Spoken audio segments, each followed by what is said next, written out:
Hello students and friends, कैसे हैं आप सभी लोग। उम्मीद करता हूं कि आप सभी लोग अच्छे होंगे। सो फ्रेंड्स, आज हम पढ़ेंगे स्टैंडर्ड 10th एनसीईआरटी का इंग्लिश सब्जेक्ट का चैप्टर नंबर 3, जिसका नाम है टू स्टोरीज अबाउट फ्लाइंग। दो कहानियां फ्लाइंग के बारे में, उड़ान के बारे में, जिसका हम आज पहला पार्ट कवर कर रहे हैं, जिसका नाम है हिज फर्स्ट फ्लाइट, उसकी पहली उड़ान। इसके जो राइटर हैं उसका नाम है लियाम ऑफ्लेहर्टी। तो चलिए चैप्टर को स्टार्ट करते हैं। उससे पहले चलिए कुछ समझ लेते हैं कि इसके अंदर क्या स्टोरी होने वाली है, कौन कौन लोग आएंगे इसके अंदर, ताकि आप स्टोरी को अच्छी तरह समझ सकें। सोचिए फ्रेंड्स, अगर आपके पास फेदर हो, आपके पास पंख हो, लेकिन उड़ने से आपको डर लगता हो, तो क्या आप उड़ पाएंगे? बड़ा मुश्किल हो जाएगा ना। लेकिन आज हम ऐसी एक स्टोरी पढ़ने वाले हैं जिसके अंदर एक बर्ड है, जो सीगल है, वो सिर्फ उड़ता ही नहीं है, बल्कि उड़ने के साथ साथ अपने डर से आजादी पाता है और अपने हिम्मत की उड़ान भरता है, अपनी करेज की फ्लाइट लेता है वो। ठीक है, तो इस स्टोरी का नाम है हिज फर्स्ट फ्लाइट। अब इसके अंदर कुछ कैरेक्टर्स हैं, जैसे कि एक तो हमारे यंग सीगल है। यंग सीगल मतलब एक समुद्री पक्षी होता है। दूसरी उसकी माँ है, तीसरे उसके फादर है, और चौथे उसके दो भाई हैं और एक सिस्टर है। तो चलिए स्टोरी को हम स्टार्ट करते हैं। बिफोर यू रीड, पढ़ने से पहले, since the earliest times humans have dreamed of conquering the skies. शुरुआत से ही इंसान ने आसमान को जीतने का सपना देखा है। कॉन्करिंग मतलब होता है जीतना। Here are two stories about flying. यहाँ पे दो स्टोरी दी गई है फ्लाइंग के बारे में, उड़ान के बारे में। A young seagull is afraid to fly. पहली स्टोरी में क्या है, एक यंग सीगल है, छोटा सा सीगल है, ठीक है, जो समुद्र के किनारे रहता है। ऐसा पक्षी है, बर्ड है, जो उड़ने से डरता है, फ्लाई करने से डरता है। How does he conquer his fear. वो अपने डर पे कैसे काबू पाता है, कैसे अपने डर पे वो जीत हासिल करता है, वो चीज सीखेंगे। और दूसरा इसमें है आपका पायलट वाली स्टोरी है। A pilot is lost in storm clouds, does he arrive safe, who helps. एक पायलट है जो तूफानी बादलों के अंदर खो जाता है, रास्ता भटक जाता है। सो क्या वो सेफली पहुंच पाता है और उसकी हेल्प कौन करता है, ये हम पढ़ेंगे सेकंड पार्ट में। फिलहाल हम अपनी स्टोरी का फर्स्ट पार्ट देखेंगे। चलिए उसमें आगे बढ़ते हैं। The young seagull was alone on his ledge. Young seagull अपनी चट्टान के ऊपर अकेले बैठा हुआ था। लेज का मतलब होता है चट्टान, जो पहाड़ पे होती है। His two brothers and his sister had already flown away the day before. उसके दो भाई और उसकी बहन एक दिन पहले ही उड़ के जा चुके थे। He had been afraid to fly with them. उनके साथ में वो उड़ने से डर गया था, इसीलिए वो भी नहीं गया था, वो यहीं पे रह गया था। Somehow, when he had taken a little run forward to the brink of the ledge and attempted to flap his wings, he became afraid. जब उसने थोड़ा सा दौड़ करके चट्टान के किनारे तक गया, ठीक है, तो उसने अपने पंखों को फड़फड़ाने की कोशिश की, अटेम्प्ट किया, लेकिन वो अफ्रेड हो गया, लेकिन वो डर गया। ब्रिंक का मतलब होता है चट्टान का किनारा, लेज का किनारा। अटेम्प्ट मीन्स कोशिश करना, और फ्लैप का मतलब होता है फड़फड़ाना। The great expanse of sea stretched down beneath, and it was such a long way down, miles down. नीचे ओशन दूर तक फैला हुआ था, और बहुत नीचे तक, और काफी मीलों नीचे तक।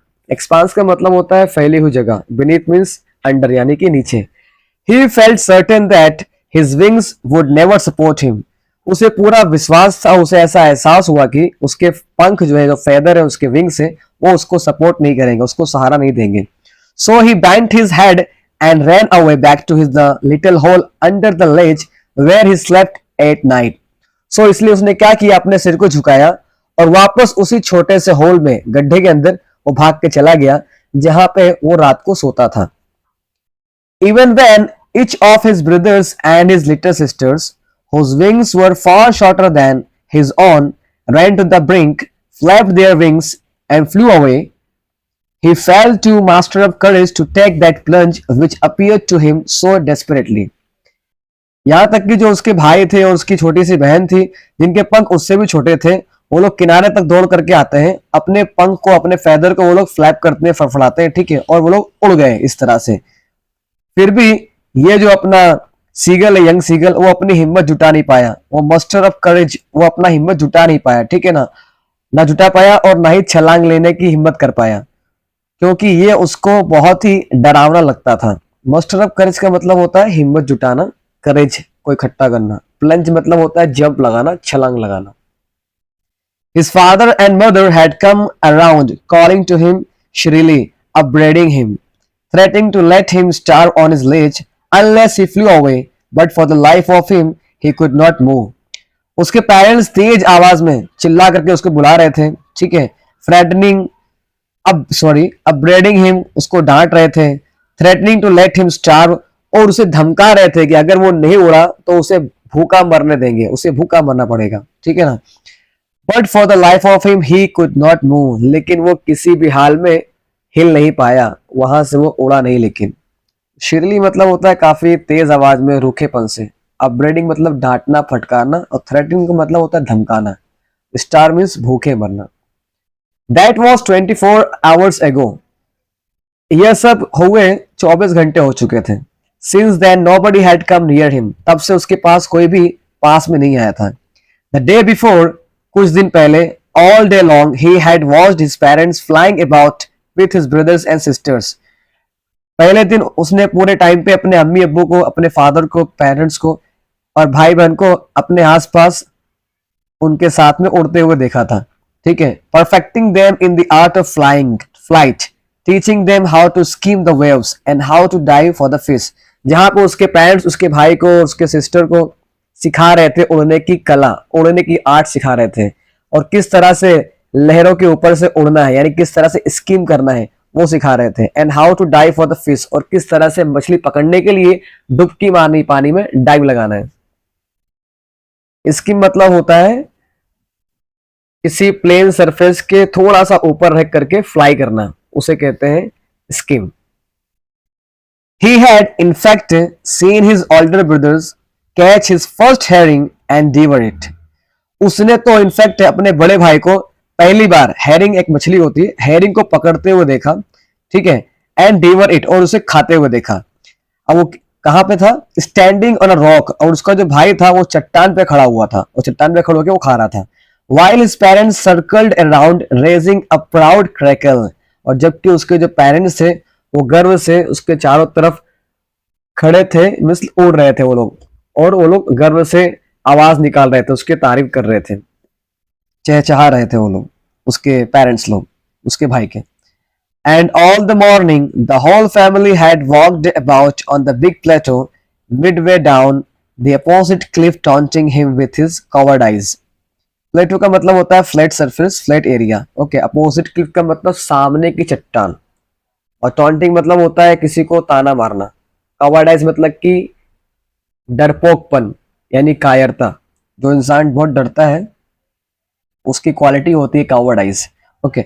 सो पूरी सुबह उसको जो फैमिली थी ना, वो सामने की चट्टान में, जो बीच में जगह प्लेन सरफेस था, वहां पे ना वो लोग घूम रहे थे, फिर रहे थे, ठीक है, और इसके मजाक उड़ा रहे थे, इसके कावर्डाइज का, इसके डरपोकपन का मजाक उड़ाते रहते थे.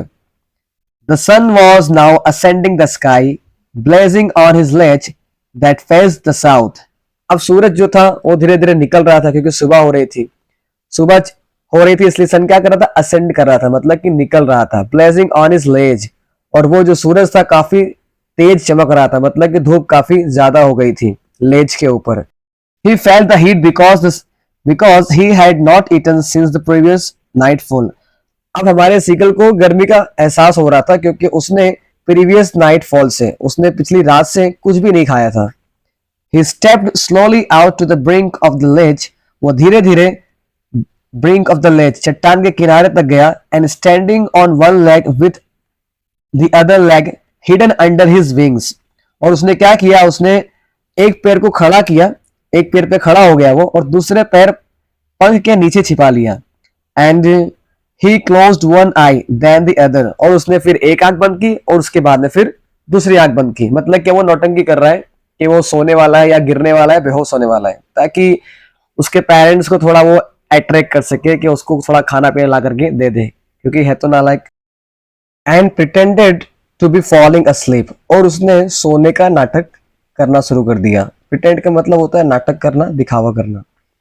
Still they took no notice of him, लेकिन फिर भी किसी ने उस पर ध्यान नहीं दिया. जो उसके पेरेंट्स थे, उसके ब्रदर्स थे और उसके सिस्टर, किसी ने ध्यान नहीं दिया उसके ऊपर. He saw his two brothers and his sister lying on the plateau, dozing with their heads sunk into their necks. उसने देखा कि उसके दो भाई और उसकी बहन फ्लैट सरफेस के ऊपर, फ्लैट जमीन के ऊपर, ठीक है ना, लेटे हुए थे और ऊँग रहे थे, सो रहे थे। उनके सिर जो थे, उनके जो नेक थी, उनके जो सर थे, वो गर्दन धसे हुए थे, मतलब अंदर की तरफ। डोज का मतलब होता है ऊँघना, हल्की फुल्की नींद लेना। और संक का मतलब होता है किसी चीज का अंदर दबा हुआ होना या झुका हुआ होना, यानी धसा हुआ होना। His father was preening the feathers on his white back. अब उसके जो फादर्स थे वो अपने पीठ के ऊपर, जो सफेद पीठ थी, उसके पंखों को सजा सजा रहे थे, संवार रहे थे, साफ कर रहे थे। जैसे कि आपने देखा होगा काफी बर्ड्स लोग करते हैं, वो लोग अपने पंखों को साफ करते हैं, अच्छी तरह से सेट कर देते हैं अपने पंखों को। Only his mother was looking at him. सिर्फ उसकी माँ ही उसकी तरफ देख रही थी, क्योंकि उसका हाल तो बड़ा बुरा था भूख के मारे। She was standing on a little high hump on the plateau. अब उस प्लेटो के ऊपर उसकी जो माँ थी, प्लेटो मतलब पठार होता है, उसकी जो माँ थी एक प्लेटो के ऊपर छोटे से उभरे हुए टीले के ऊपर खड़ी थी। हम्प का मतलब हल्का सा उभार होगा उस जगह के ऊपर, उसको हम्प कहा गया है। टीले पर खड़ी हुई थी, ठीक है। हर वाइड ब्रेस्ट थ्रस्ट फॉरवर्ड, और उसका जो सीना था आगे का, ठीक है, वो आगे की तरफ थोड़ा निकला हुआ था। Now and again she tore at a piece of fish and that lay at her feet and then scraped each side of her beak on the rock.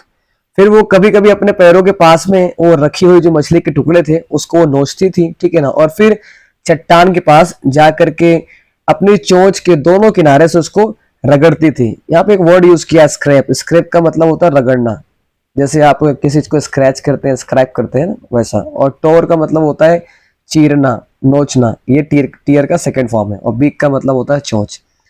The side of the food मैडेंड him. अब ये सब देख करके ना, जो खाने का नजारा था, ये सब देख करके वो यंग सीगल तो पागल हो गया, ठीक है। मैड मतलब होता है पागल, मैड मतलब पागल हो जाना।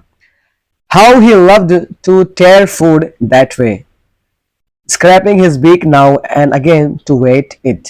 उसे भी खाना इसी तरह से नोच नोच कर खाना बहुत पसंद था, ठीक है ना।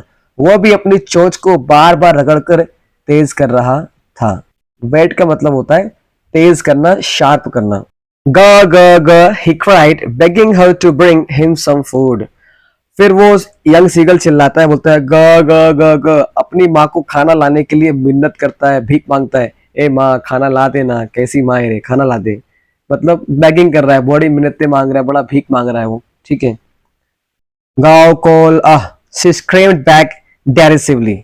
अब वो ये सब बोल करके जोर से चिल्लाती है उसकी माँ, ठीक है, और उसको ताने मारने लगती है। इस अंदाज में वो कहती है, but he kept calling plaintively. लेकिन फिर भी वो बहुत ही दुख भरे आवाज के अंदर यही बुलाता रहता है, पुकारता रहता है, मम्मी खाना दे दो ना। plaintively मतलब होता है कि बड़े ही सैड वॉइस में।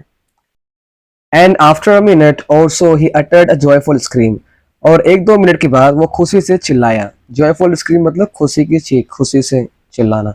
His mother had picked up a piece of the fish and was flying across to him with it. उसकी माँ एक मछली का टुकड़ा अपनी चोंच में उसने उठाया हुआ था और वो उसकी तरफ ले करके उड़ने लगी। पिक्ड अप का मतलब होता है उठाया हुआ, फ्लाइंग अक्रॉस मतलब उड़ करके यहाँ से उधर की तरफ जाना, सामने की तरफ जाना। He leaned out eagerly, tapping the rock with his feet, trying to get nearer to her as she flew across. वो बड़े ही एक्साइटमेंट होकर के, बड़ा एक्साइट होकर के, बड़ा ही ईगरली वो आगे की ओर झुक जाता है, क्योंकि उसकी माँ खाना लेके आ रही थी, उसने देख लिया। Tapping the rock with his feet, और वो अपने पैरों को चट्टान से मार रहा था, ठोक रहा था।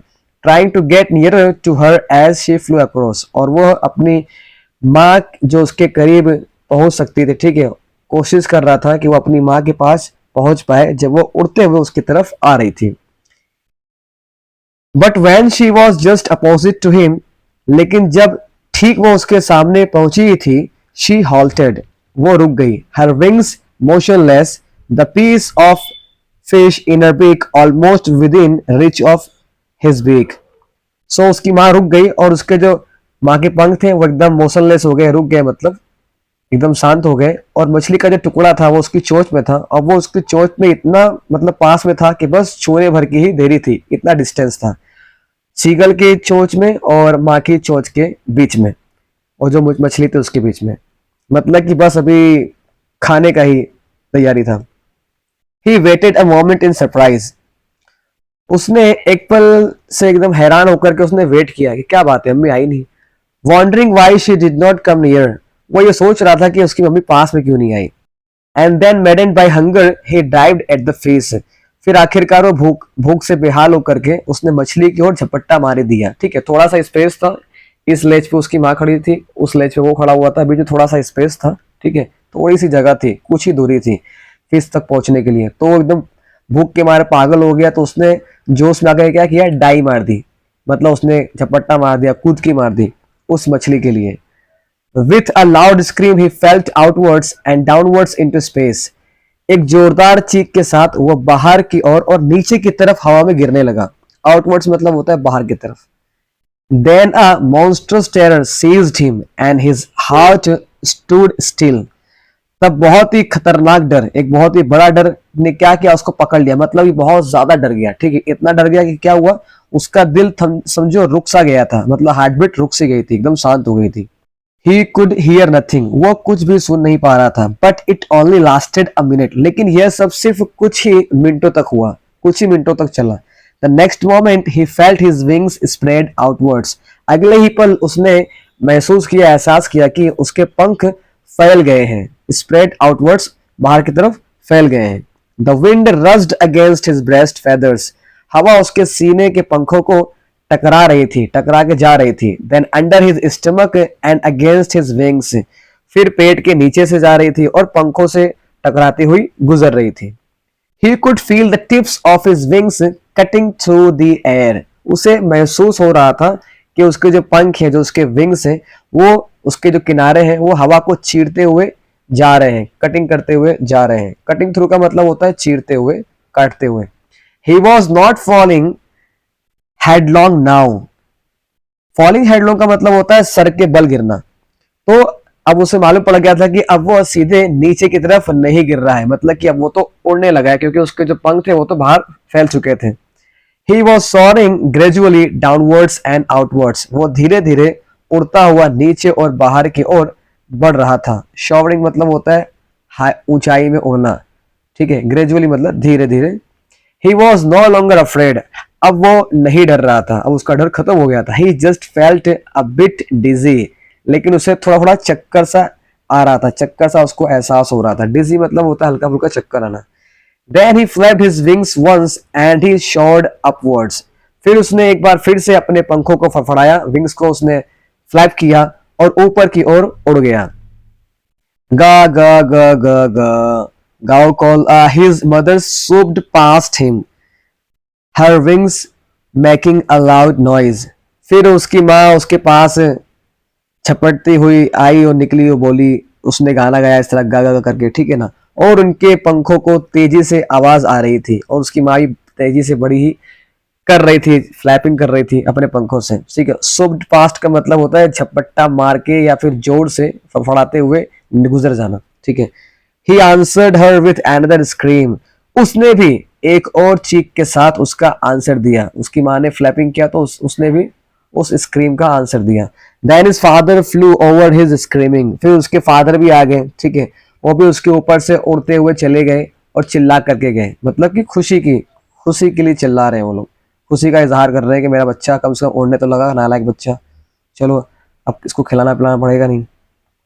He saw his two brothers and his sister flying around him, उसने देखा कि उसके दो भाई और उसकी बहन उसके चारों ओर उड़ रहे थे। फ्लाइंग अराउंड मतलब चारों ओर उड़ना। Curveting and banking and soaring and diving, उसने देखा कि उसके जो भाई हैं उसके चारों ओर उड़ रहे हैं, कलाबाजियां दिखा रहे हैं। कर्वेटिंग का मतलब होता है कलाबाजी करना, करतब करना। ठीक है ना, बैंकिंग का मतलब वो लोग मुड़ रहे हैं। शोरिंग और बहुत ऊंचाई पे उड़ रहे हैं। एंड डाइविंग, और वो लोग डाइव मार रहे हैं, जंप लगा रहे हैं, गोता लगा रहे हैं। ठीक है, तो कर्वेटिंग का मतलब होता है कलाबाजी करना, हवा में ऊपर नीचे आगे पीछे उड़ना। बैंकिंग मीन्स झुक करके टर्न लेना, जिस तरह से हम लोग साइकिल चलाते हैं काफी एंटिक तरीके से, कभी इधर कभी उधर कट मारता, उस तरह से बर्ड लोग भी अपना बड़े स्टाइल से हवा के अंदर कट मारते हैं, कभी ऊपर कभी नीचे, कभी सर नीचे करके। ठीक है, तो वो लोग भी कर्वेटिंग कर रहे हैं, बैंकिंग कर रहा था ये। Then he completely forgot that he had not always been able to fly. अब इस वक्त तो पूरी तरह से भूल गया था कि वह पहले कभी भी उड़ नहीं पाता था. And they commanded himself to dive and shore and curve, shrieking shrilly. और उसने खुद को डाइव लगाने, ऊपर उड़ाने और खुद को घूमने फिरने की परमिशन दे दी थी. उसके लिए अपनी खुद को तारीफ कर रहा था और वो तीखी आवाज में चिल्ला रहा था. कमेंड हिमसेल्फ का मतलब होता है खुद की तारीफ करना, खुद को इंस्पायर करना कुछ करने के लिए. और श्रीकिंग श्रीली मतलब होता है तेज से तीखी आवाज में चिल्लाना. He was near the sea now. अब वो समंदर के पास आ गया था. Flying straight over it. सीधा उसके ऊपर ही से ही वो उड़ रहा था. Facing straight out over this ocean. वो सीधा समंदर की ओर देख रहा था. उसका जो फेस था वो समंदर की ओर था, इसलिए फेसिंग वर्ड यूज किया है. He saw a vast green sea beneath him. उसने नीचे फैला हुआ बहुत बड़ा सा हरा सा समंदर देखा. With little ridges moving over it. जिसके ऊपर छोटी छोटी लहरें मूव कर रही थी, चल रही थी. And he turned his beak sideways and cawed amusedly. और उसने अपने सिर को थोड़ा सा मोड़ा, साइड किया और मजे से वो चिल्लाया, मजे से उसने बोला, जो काव काव जो बर्ड्स बोलते हैं अपनी लैंग्वेज में. ठीक है, तो वास्ट का मतलब होता है बहुत बड़ा, रिजेस का मतलब होता है ऊंची ऊंची जो लहरें होती है पानी के अंदर, समंदर में. His parents and his brothers and sister had landed on this green flooring ahead of him. अब उसके जो पेरेंट्स थे, भाई बहन थे, ठीक है, वो उसके आगे इस हरे फर्श के ऊपर, ये हरा फर्श जो दिख रहा है वो क्या है, वो हरा समंदर है. ठीक है, उसके ऊपर वो लोग भी आके लैंड करते हैं, उतर जाते हैं मतलब उतर गए. They were beckoning to him, calling shrilly. अब वे उसे बुला रहे थे कि चलो तुम भी आ जाओ, और तेज आवाज में कॉलिंग कर रहे थे, चिल्ला रहे थे, भाई तू भी आजा, चल जल्दी आजा. ठीक है, बैकनिंग का मतलब होता है इशारा करके बुलाना. तो वो लोग इशारा करके उस यंग सीकल को बुला रहे थे, इसके पेरेंट्स, उसके भाई बहन. He dropped his legs to stand on the green sea. उसने समंदर पर खड़े होने के लिए अपने पैर को नीचे किया. His legs sank into it. अब उसके जो पैर थे वो तो पानी में डूब गए. He screamed with fright and attempted to rise again, flapping his wings. उसने डर के मारे, फ्राइट के मारे मतलब डर के मारे वो चिल्लाया और फिर से उसने ऊपर उठने की, राइज करने की कोशिश की. कैसे करते हुए? अपने विंग्स को, अपने फ्लैप को फड़फड़ा करके, फड़फड़ाते हुए उसने ऊपर की तरफ उठने की कोशिश की. मतलब वो उड़ने की कोशिश कर रहा था ताकि वो डूब ना जाए, क्योंकि उसको ऐसा लगा मेरा बॉडी पानी में जा रहा है, अगर मैंने फ्लैप नहीं किया, मैंने विंग को फ्लैप नहीं किया तो मैं सिंक हो जाऊंगा. But he was tired and weak with hunger and he could not rise, exhausted by the strange exercise. लेकिन वो भूख से थक गया था और कमजोर भी हो चुका था. ठीक है, और यह नई जो उसकी उड़ान थी, जो उसने अभी नई उड़ान भरी थी, जो स्ट्रेंज उसने एक्सरसाइज की थी, ठीक है, उससे वो काफी थक चुका था, इसलिए वो उड़ नहीं पाया. he could not rise मतलब कि वो वहां से उड़ नहीं पाया, ऊपर की तरफ जा नहीं पाया. his feet sank into the green sea. उसके पैर पानी में डूबने लगे, धंसने लगे, जाने लगे. And then his belly touched it. और फिर उसका पेट भी पानी के जो सरफेस था उसको छू गया. And he sank no further. लेकिन अब वो और ज्यादा डूब नहीं रहा था, यानी कि अब उसको ऐसा फील होने लगा था कि मैं डूबने वाला नहीं हूं, क्योंकि अब वो उसके ऊपर तैर रहा था.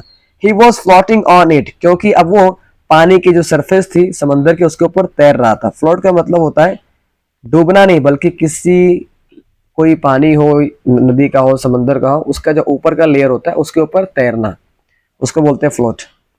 And around him his family was screaming, praising him and their beaks were offering him scraps of dogfish. अब जो उसकी फैमिली थी, उसकी फैमिली उसके चारों ओर चिल्ला रही थी, उसकी तारीफ कर रही थी और अपनी चोंच के अंदर, ठीक है ना, उसे डॉग फिश के टुकड़े ऑफर कर रही थी. वर offering him scraps of dog fish. और उसे अपनी चोंच में से डॉग फिश लेकर के उसको ऑफर कर रहे थे, ले भाई तूने अच्छा काम किया, खा ले अभी. ठीक है. He had made his first flight. उसने अपनी पहली उड़ान भर ली थी, उसने अपनी पहली फ्लाइट कंप्लीट कर ली थी. सो फ्रेंड्स, इस स्टोरी से हमें काफी कुछ सीखने को मिला. वो ये मिला कि हमें कभी भी हार नहीं माननी चाहिए. जो डरता है अपना जिंदगी में पहला कदम उठाने से, लेकिन जब उड़ता है ना तो फिर जमीन छोड़ देता है. सो स्टूडेंट्स, मुझे उम्मीद है कि आपको चैप्टर समझ में आ गया होगा। अगर चैप्टर समझ में आ गया हो, ठीक है, वर्ड मीनिंग भी आपको पता चल गई हो, और मुझे उम्मीद है कि चैप्टर आपको इस तरह समझ में आ गया होगा कि अगर कोई भी क्वेश्चन आपका एग्जाम में आएगा पैसेज रिलेटेड, एमसीक्यू वाला या फिर रिटन आंसर, क्वेश्चन आंसर वाला, तो आई होप कि आप उसको अच्छी तरह से लिख पाएंगे। ठीक है, सो वीडियो को फ्रेंड्स लाइक कर देना, चैनल को सब्सक्राइब भी कर देना, और आपको लगता है कि इस वीडियो के जरिए आपके फ्रेंड्स की भी हेल्प हो सकती है तो इस वीडियो को फ्रेंड्स में जरूर शेयर कर देना। फिर मिलेंगे नेक्स्ट वीडियो में, तब तक के लिए आप सभी को बेस्ट ऑफ लक एंड जय हिंद।